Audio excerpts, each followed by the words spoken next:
April 1944. Burma. A B-24 bomber cuts through a sky of gray and flame. The engines scream, one coughing smoke, another gone silent. Inside, alarms howl like dying men. Port engines hit. Someone shouts over the roar. The cockpit fills with smoke. The controls shake violently. Through the canopy, the jungle stretches endlessly below, an ocean of green swallowing everything. Lieutenant Robert Daniels, 26, co-pilot of the Falcon's Grace, grabs the yoke, shouting to his crew, "Hold her steady. Get ready to jump." The bomber tilts, nose first, tail shredding under anti-aircraft fire from the valley. Daniels feels the heat through his gloves. The altimeter spins downward. Go. Go now. The men leap. Shoots bloom against the black sky like ghostly flowers. Daniels hesitates just a second too long. A blast knocks him sideways, shrapnel tearing through his flight suit. He tumbles into the wind, dizzy, half-conscious, until the jungle rushes up and hits him hard. Then, silence. Only the sound of cicadas and distant thunder. When he opens his eyes, he's lying in a tangle of vines, his leg twisted, blood soaking through his trousers. His parachute draped across the trees like a torn flag. He's alone. The plane's gone, just a column of smoke somewhere miles away. Daniels crawls, dragging himself forward, calling names that vanish into the jungle heat. Johnson. Miller. Anyone. Nothing. Only the hum of insects and the wet, heavy air. Hours pass. The wound burns. He limps toward what he hopes is north, clutching his dog tags like a compass. But the jungle isn't empty. Leaves rustle. A voice, sharp, foreign, barks from behind. Yamaru, stop. He turns. 5 Japanese soldiers step out of the undergrowth, rifles raised. Their uniforms are streaked with mud. Eyes cold, unmoving. Daniels freezes, hands raised. His knees give out. One soldier kicks his ribs, another tears the insignia from his jacket. They laugh, a short, bitter laugh, and bind his wrists with rope. The leader steps forward, young, rigid posture, sharp jawline beneath a steel helmet. Corporal Satoshi Ishikawa, 24 years old. His eyes meet Daniels. For a moment, there's no hatred there, only duty. He glances at the American's wound, then at his men. "Take him," he says quietly. Daniels is dragged through miles of mud and rain, slipping in and out of consciousness. Leeches cling to his skin. His captors march without speaking. At dusk, they reach it, a small bamboo camp hidden between the trees. Barbed wire strung between rough posts. A wooden gate with kanji painted in black. No mercy for cowards. Inside, the smell hits him first. Rot, blood, sickness. Dozens of prisoners crouch in the dirt, hollow eyes following him as he's shoved to the ground. A guard punches him in the jaw. Another shouts something about revenge for Saipan. Boots slam into his side. A rifle but splits his lip. And through it all, Ishikawa stands still, face unreadable. He doesn't join in. He doesn't stop them either. When the beating ends, he simply orders, "Water." For the prisoner. It's the first voice Daniels hears that isn't hate. As night falls, rain begins again, thick, relentless. Ishikawa walks past the cages, the torchlight flickering across his face. He stops once, looking at the wounded American lying in the mud. Then, quietly, he covers him with a tarp before walking away. To Daniels, it means nothing. To Ishikawa, it is everything, a violation of his training, a whisper of conscience in a place built to bury it. But for now, he says nothing. He keeps his posture straight, his uniform immaculate, his silence unbroken. Because he is a soldier. And soldiers obey. But that code would soon be tested, by one dying American. Dawn breaks like punishment. The jungle breathes mist, thick and heavy, seeping through the bamboo fences of the prison. A whistle cuts through the humidity, sharp, cruel, precise. Tenko. Roll call. Barefoot prisoners stumble into lines on the muddy ground. Dozens of skeletal men, ribs sharp beneath torn shirts, stand swaying under the eyes of shouting guards. Flies swarm around open sores. The stench of sweat, rot, and sickness mixes with the smoky air from the cooking pits. Lieutenant Robert Daniels can barely stand. His leg is swollen, skin torn from the parachute fall, blood turning black at the edges. He leans against another prisoner, eyes half shut, every breath a struggle. The guards bark orders in clipped, rhythmic Japanese. Move. Faster. Every sound in the camp feels rehearsed, mechanical, stripped of humanity. A truck grinds up to the gate, its engine coughing. More supplies. More tools. More men dragged in from the jungle. Daniels watches a prisoner collapse beside him. A guard swings a bamboo cane across the man's back until he moves again, or pretends to. Breakfast is a single ladle of rice water, warm and tasteless. The men sip it slowly, not for flavor but for survival. They eat standing because sitting down means not being able to get up again. Then the labor begins. The prisoners march out beyond the fence, guarded by rifles and bayonets. They dig trenches for what they've been told is the railway to connect Asia, the infamous Burma Railway. To the prisoners it's known by another name, the death line. They dig with shovels made of tin, sometimes with their hands when tools break. They carry wooden beams until their skin splits and their bones show. They work until the sun burns everything human out of them. Daniels tries to keep pace, dragging his infected leg through the mud. Each step tears it open again. The heat becomes a weapon. Flies bite. Sweat stings his eyes. His vision blurs. When he stumbles, a guard lashes his back. He grits his teeth, refuses to fall. The other prisoners don't speak anymore. They save their breath. Words are for people, and the camp doesn't treat them like that. That night, back inside the wire, Daniels collapses in the hut. He's burning up. The wound on his thigh is swollen and yellow. Maggots crawl under the skin where the bandage used to be. He tries to clean it with his shirt sleeve. The fabric shreds in his hand. The other men look away. Not out of cruelty but because they've seen too many die this week. The guards patrol outside, boots crunching over gravel. They laugh sometimes, trading cigarettes. The sound feels foreign. Laughter doesn't belong here. When the door slides open, Daniels tenses. A shadow steps inside. A Japanese soldier, tall, quiet, his rifle slung over his shoulder. It's Corporal Satoshi Ishikawa. He doesn't speak at first. He just looks, scanning the rows of prisoners with unreadable calm. His face gives nothing away. His eyes stop on Daniels. He kneels just for a moment and checks the infection. The smell hits him, a sour, rotting scent that turns the stomach. Daniels stares back, barely conscious, whispering something. Maybe a name, maybe a plea. Ishikawa says nothing. He rises, nods once to the guard outside, and leaves. An hour later, a cup of water appears beside Daniels' head. No one saw who placed it there. He drinks it in one motion, shaking. Outside, the wind carries the sound of shouting. Another prisoner has collapsed on the work line. The guards beat him until he moves, then drag him to the trench when he doesn't. That night, the rain comes again, relentless, drumming on the roofs, washing blood into the soil. Daniels drifts in and out of delirium, whispering to himself. In his fever, he sees flashes, home, blue skies, the smell of gasoline from his father's car. Then the jungle returns. Somewhere beyond the huts, Ishikawa stands under a tarp, smoking a stolen cigarette. He watches the rain. His face is calm, but his hands tremble slightly. He looks at the huts, at the prisoners, at Daniels. And for the first time since he joined the Imperial Army, the uniform on his back feels heavy. Because he knows what tomorrow brings. Orders have already arrived from command. All prisoners too weak to work are to be removed. He doesn't say it out loud. He doesn't need to. Everyone knows what that means. The jungle swallows everything, bodies, names, mercy. But tonight, one man stands awake in the storm, caught between duty and something he doesn't yet understand. Orders were clear. No man too weak to work would be allowed to live. Night in the jungle doesn't feel like rest. Feels like another kind of war. The camp lies half asleep beneath a blanket of rain and smoke. The bamboo huts creak. The guards patrol with flashlights that cut through the mist like bayonets of light. Lieutenant Robert Daniels lies half-conscious on the dirt floor, his body burning. His leg is swollen now, the skin split, the infection spreading. Each breath feels heavier than the last. Outside, the guards laugh at something, probably a joke about the prisoners.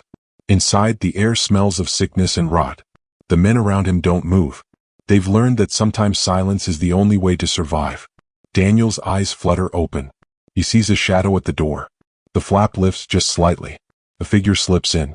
Moves quietly like a ghost. It's Corporal Satoshi Ishikawa. He carries something in his hand, a tin cup. The liquid inside catches the dim light. Rice water. Thin, cloudy, but life to a starving man. He kneels beside Daniels, sets the cup down, and whispers in broken English, barely a breath. Drink. Slow. Daniels blinks, unsure if he's dreaming. His lips crack as he tries to speak. Why? Ishikawa doesn't answer. He gestures quickly, hand to mouth, then to silence. Don't speak. He glances toward the door. Boots echo outside. A flashlight sweeps across the window slats. Both men freeze. The light passes. The boots fade. Only then does Ishikawa move again. He presses the cup into Daniel's shaking hands. Daniel's drinks. It burns his throat, but it's the first real nourishment he's had in days. When the cup's empty, Ishikawa takes it back, hiding it under his tunic. For a moment, he just stares at Daniel's, not like a guard, not like an enemy, but like someone seeing another human being for the first time in a long time. Then, without a word, he stands and leaves as silently as he came. Outside, rain taps the metal helmet stacked by the gate. Ishikawa walks to the ration tent. He wipes the mud from his boots, slips back in line with the other sentries. No one saw him. Or so he thinks. But a sergeant steps out from the shadows, eyes narrow, voice sharp. Ishikawa. He snaps to attention. Hi. The sergeant points toward the hut. What were you doing there? A long pause. Ishikawa's heart pounds against his ribs. If they search him, they'll find the missing cup. The punishment is immediate, execution for theft from military supplies. I heard noise inside, he says calmly. I checked discipline. The sergeant studies him, then nods slowly. Good. Keep them afraid. Yes, sir. The sergeant walks away. Ishikawa exhales silently, sweat beading along his temple despite the rain. Back inside the hut, Daniels lies awake. He can still taste the rice water, faintly sweet, faintly real. He doesn't understand why it happened.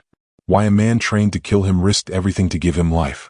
But as he stares through the gaps in the bamboo, watching lightning flash above the trees, he realizes something that frightens him even more than death. That guard, that stranger, had seen him. Not as a prisoner. Not as the enemy. But as a man. And for the first time since his capture, Daniels feels something dangerously close to hope. The next night the same thing happens. The same shadow. The same cup. Each time, Ishikawa speaks a little more. Short words, cautious glances. He asks Daniels his name. Then where he's from. Daniels answers slowly, his voice weak. Indiana. Ishikawa repeats the word softly as though tasting it. Indiana. A strange moment. A whisper of shared humanity in a place that was never meant to hold it. Over the following days, Daniel's fever begins to ease. The wound is still bad, but he's alive. And every time Ishikawa passes during inspection, their eyes meet, just briefly. Two soldiers on opposite sides of the same madness. But war doesn't tolerate compassion. Another guard begins to notice that one prisoner isn't dying as fast as he should. He mentions it to the sergeant. The sergeant watches. One night, Ishikawa enters the hut and finds the cup missing from where he hid it. Someone knows. He doesn't panic. He finishes his patrol as if nothing has changed. But inside he understands what this means. One mistake, one whisper, one accusation, and he'll be executed as a traitor. And yet, the next night he brings the cup again. Because to stop now would mean something worse than death. It would mean becoming what the war had trained him to be. Daniels watches him set it down and whispers, "You'll get killed." Ishikawa shakes his head once. "No, you live." Then he's gone, swallowed again by the shadows and the sound of rain. That night, Daniels doesn't sleep. He just lies there listening to the storm, knowing he's alive only because one man decided not to follow the rules. The jungle howls outside, but inside the hut, something impossible has taken root. Mercy. Mercy had entered a place built to destroy it. Rain fell again that night, the kind that soaked through bamboo walls and erased every track of the day. Corporal Satoshi Ishikawa sat beneath the overhang of the guard hut, a cigarette burning quietly between his fingers. The other soldiers were asleep or drunk, their laughter long faded into the jungle. Only the insects spoke now, 1,000 tiny voices buzzing in the dark. He looked at his hands. Calloused, dirty. The hands of a man who'd obeyed orders since he was 15. The hands of a man who was supposed to feel nothing. But somewhere between the rice water and the sickness, something inside him had shifted. He reached into his pocket and pulled out a small envelope, folded and refolded until the paper had gone soft. A letter from home. The handwriting was neat and curved, his sister's. She had written it years ago when he first joined the army. The ink was faded, but he could still read the words. Satoshi, father says you will serve with honor. Mother prays every day you will come home with kindness still in your heart. He smiled bitterly. Kindness. The word felt almost forbidden now.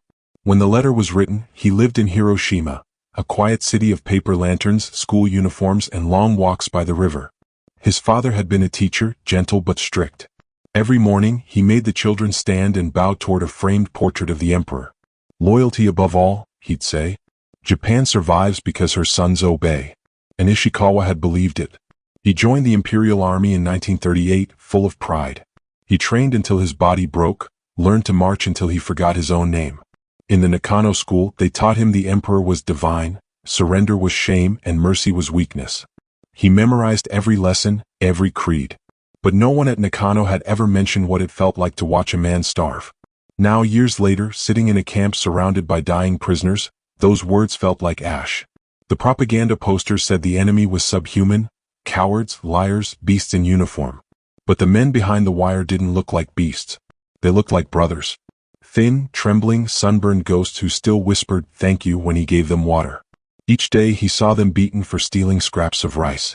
Each day he saw the medics turn away the dying, not worth the medicine. And every night the same dream returned, his mother's voice saying, "Come home with kindness." He would wake sweating, heart pounding, staring at the roof above his cot. Because he knew kindness had no home here. The first cracks in his obedience began quietly, not in rebellion but in confusion. Why did these men deserve to die like this? Why did their pain make his superiors proud? Why was compassion the only thing forbidden? He began to ask the one question every soldier had been trained to fear. What? He asked it when he saw a guard kick a prisoner for falling. He asked it when he saw a man beg for water and be given a bullet instead. He asked it when he looked at Daniels, pale, half dead, but still clinging to life with a strength he couldn't understand. One night, while on watch, Ishikawa heard one of the guards talking in the barracks. "The Americans are animals. They would do worse to us." He didn't answer, but the thought echoed through him like a curse. Would they? He had seen American leaflets floating down from the sky, calling for surrender, promising food and safety. His commander had burned them all. "Lies," he said. "The enemy shows mercy only to mock us." But Ishikawa wasn't sure anymore. He had looked into an enemy's eyes, and seen something human looking back. The next morning, a prisoner collapsed on the road. The guards ordered Ishikawa to finish him. He hesitated. Just 1 second too long. The sergeant's eyes snapped toward him. "Do it." The man on the ground coughed blood, whispering something in English that Ishikawa couldn't fully understand. "Please, no." The sergeant raised his pistol. Ishikawa's hands moved before his mind did. He fired into the air instead. The sound cracked through the jungle. Birds scattered. The sergeant shouted in fury, calling him a fool, accusing him of wasting ammunition. Ishikawa bowed, apologizing, pretending it was an accident. But in that moment, something irreversible had broken inside him. He no longer believed in the purity of orders. He no longer believed that cruelty made strength. That night he didn't sleep.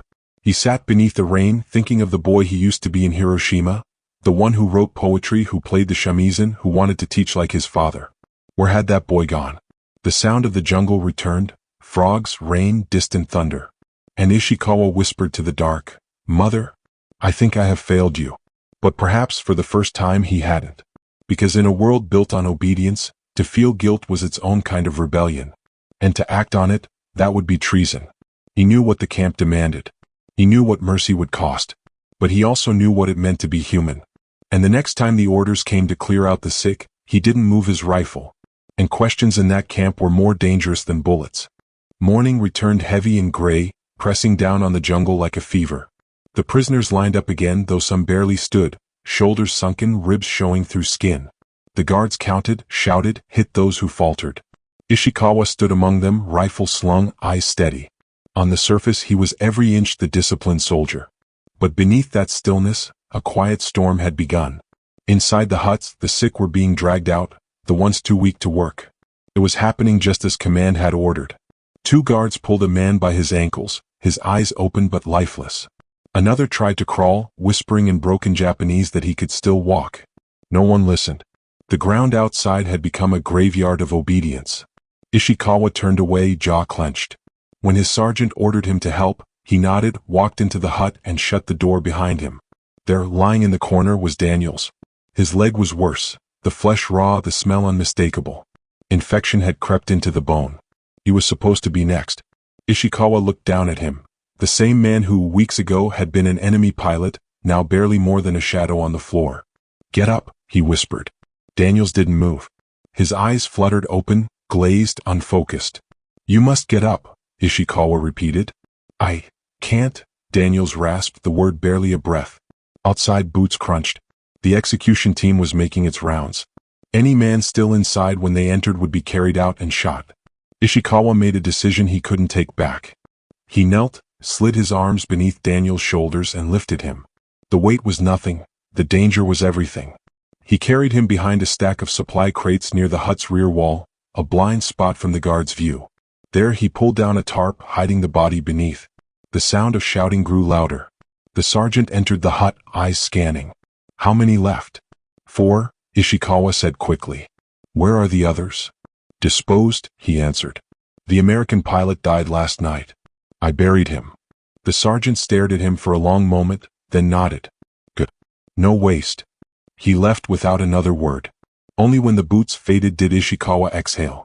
He lifted the tarp slightly. Daniel's eyes blinked open, confusion and fear mixing with the faintest glimmer of understanding. Stay quiet, Ishikawa whispered. He pressed a finger to his lips, then slipped out before anyone could see. That night, when the camp fell silent, Ishikawa returned. He carried a small bowl, rice gruel mixed with herbs scavenged from the jungle. He cleaned the wound with water, tore his undershirt into strips, and wrapped Daniel's leg as tightly as he could. Daniels winced, whispering, Why are you doing this? Ishikawa paused. He wanted to answer, but words couldn't fit the truth. Because there was no reason that made sense in war. Finally, he said softly, Because you are still alive. 4 days he repeated the routine, sneaking bits of food, hiding the cup among supplies, keeping the secret buried in shadows. Each visit risked discovery, each lie added weight to the uniform on his shoulders. One evening, another soldier entered the ration tent as Ishikawa was taking the last ladle of rice. What are you doing? The soldier asked. Inventory, Ishikawa replied coldly, not turning around. For the commander. The soldier hesitated, nodded, and left. But now there was suspicion in the air, the kind that lingered. Still, Ishikawa didn't stop. He began collecting leaves with antiseptic oils, grinding them into a paste, applying it to Daniel's wound. Slowly, impossibly, the infection began to fade. Daniels could sit up now. He could eat without trembling. When Ishikawa saw him manage to stand one morning, he looked away quickly, afraid the relief might show on his face. Every act of mercy felt like a confession, and every confession brought him closer to death. But something else was happening too, something Ishikawa couldn't explain. Each night he helped Daniels, the silence between them grew shorter. They no longer needed many words. A nod, a glance, an understanding. Daniels had stopped seeing a captor, and Ishikawa had stopped seeing an enemy. He began writing in secret, a letter he would never send. I no longer know which side I am on. The emperor teaches that life belongs to duty. But this man's suffering has shown me that duty without mercy is just death in disguise. He folded the paper, hid it under his cot. The next day, the sergeant announced that an inspection was coming. A new commander, one known for his brutality, was to visit the camp.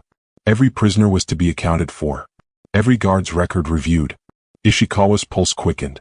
If they searched, they would find his lies. If they counted, they would notice one man too few. The camp buzzed with nervous tension. Whips cracked, orders shouted, bamboo floors scrubbed clean. The air itself felt dangerous. That night, Ishikawa looked out over the campfires and said softly to himself, I have saved him once. Tomorrow, I may have to save him again. He tightened his belt, checked his rifle, and whispered a prayer to no one in particular. The rain began to fall again, drumming softly on the tin roofs. The jungle was watching. Saving him once was luck. Doing it again would mean death. The sky tore open before dawn. At first it was thunder, distant, rolling. Then the sound changed. A deep, mechanical growl that made the earth tremble. Engines. Dozens of them. The guards froze mid-step. Heads turned toward the horizon. Then came the whistles. The flashes. Bombs. Explosions ripped through the tree line, shredding the jungle into fire and dust. The earth itself shook. Bamboo fences toppled, huts splintered. Daniels jerked awake to chaos. Men shouting in Japanese, prisoners scattering, flames lighting the sky. Smoke filled the camp, thick and choking. The world had become noise and ash. Ishikawa ran through the confusion, rifle in hand, shouting orders no one could hear. He knew what this was, an Allied raid. He also knew what it meant. Amid the madness, he slipped toward the far huts, toward Daniels. Inside, the American struggled to stand, his body weak but his will alive. When he saw Ishikawa, his first instinct was fear, then recognition. Ishikawa grabbed his arm. Come, he said urgently. Now. Outside, flames leapt across the camp's roofs. The prisoners had broken free, some running into the jungle, others cut down by gunfire. It was chaos, the kind only war could create. Ishikawa guided Daniels between shadows, past overturned supply crates and fallen guards. They reached the far fence, a break torn open by the blast. Beyond it, the jungle waited, dark and endless. Daniels stopped. You're coming, he said, breathless. Ishikawa shook his head. No. He reached into his jacket and pulled out a small bundle, a compass, a strip of dried rice, a canteen half full of water. He pressed them into Daniel's shaking hands. This river, Ishikawa pointed east, will take you to Allied patrols. 3 days. Maybe 4. Daniels looked at him, the man who'd saved him, fed him, kept him alive. You'll be killed if they find out. Ishikawa didn't answer. His eyes flicked to the burning camp behind them, the smoke rising like a funeral pyre. Finally, he said softly, a soldier protects life, not orders. Daniels hesitated. The ground trembled again. He didn't want to leave. Didn't want to walk away from the only man who'd treated him like a human being since the war began. I can't just. Ishikawa cut him off. Go. A shout in the distance, guards regrouping. He turned, raising his rifle to draw their attention, firing into the air. Go, he barked again. Now. Daniel stumbled into the jungle, heart pounding, branches whipping his face. Behind him, the camp became a storm of fire and screams. He ran until the sound faded into the roar of the river. He collapsed at the bank, gasping, clutching the compass, the last thing Ishikawa had touched. Back in the camp, Ishikawa hid the truth as long as he could. He rejoined the surviving guards, claiming the prisoners had escaped through the southern fence. But someone saw him near the huts. Someone talked. That night, the commander's men came for him. No trial. No defense. Only a verdict. A single report echoed through the jungle. Then silence. Daniels didn't hear it. He was already miles away, moving through mud and rain, clinging to life and memory. Days later, exhausted and starving, he was found by a British patrol. They carried him to safety, patched his wounds, asked how he survived. He never spoke the name. Not yet. He just said quietly, someone remembered what it means to be human. In the distance, thunder rolled again, or maybe it was something else. The jungle swallowed one man, and spared the other. The war ended not with a roar, but with a whisper. August 1945. The Emperor's voice crackled across radios from Tokyo, trembling, distant, almost human. He spoke words no Japanese soldier had ever been meant to hear. We have accepted defeat. In the jungles of Burma, the fighting didn't stop right away. For men who'd lived by orders, silence was more frightening than gunfire. When Allied forces reached the prison camp, they expected resistance. Instead, they found emptiness. The bamboo gates hung open. The fences sagged, half-burned. The huts were silent, only the echo of wind through broken walls. Inside, the ground was littered with helmets, boots, rotted uniforms. No guards. No prisoners. Only the ghosts of obedience. Lieutenant Robert Daniels stood at the entrance, thinner now, walking with a limp. His skin was still pale from sickness, but his eyes burned with determination. He refused to rest. He refused to be sent home. When medics tried to carry him to the evacuation point, he pushed them away. There's someone still here, he said. They thought it was fever talking. But he meant it. 4 weeks, he searched the jungle with small Allied patrols, through overgrown paths, half-collapsed bridges, and the remnants of burned camps. He questioned every surviving prisoner, every captured guard. Most had never heard the name Ishikawa. Those who had looked away in silence. Finally, an interpreter brought him a report from a nearby village. It was short. Official. Corporal Satoshi Ishikawa, executed July 1945 for disobeying command in presence of enemy. That was all. No location, no trial, no burial. Just a line in a ledger. Daniels read it again and again, his hands shaking. He felt the words like shrapnel, each one cutting deeper than the last. The officer who handed him the report said quietly, "He must have done something worth dying for." Daniels nodded slowly. He did. A week later, they returned to what was left of the camp. The fires were gone now, replaced by the soft hum of insects and rain dripping from the leaves. Daniels limped to the far edge of the clearing, the same place where he had once lain bleeding under a tarp, waiting to die.